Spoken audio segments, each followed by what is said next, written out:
ચાલો બાળકો, આજે આપણે ધોરણ 1 માં અંગ્રેજી, હિન્દી અને ગુજરાતી ત્રણેય ભાષામાં પક્ષી 5 પક્ષી એવા લઈએ કે આપણને ત્રણે ત્રણ ભાષાના નામ આવડવા હોવા જોઈએ. ચાલો મેહુલભાઈ, તમારા હાથમાં જે પક્ષી છે કયું છે? પક્ષીનું નામ શું છે? પોપટ. સરસ. પોપટને હિન્દીમાં શું કહેવાય? હિન્દીમાં બેટા ઊંચેથી બોલો. સરસ. હિન્દીમાં તોતા કહેવાય. તો અંગ્રેજીમાં શું કહેવાય છે મેહુલભાઈ?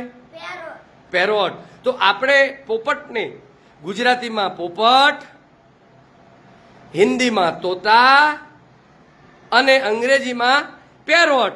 અને એનો જો સ્પેલિંગ આપણે મોટા થશું ત્યારે સ્પેલિંગ આવશે PARROT, પેરોટ એટલે પોપટ. આવી રીતે આપણને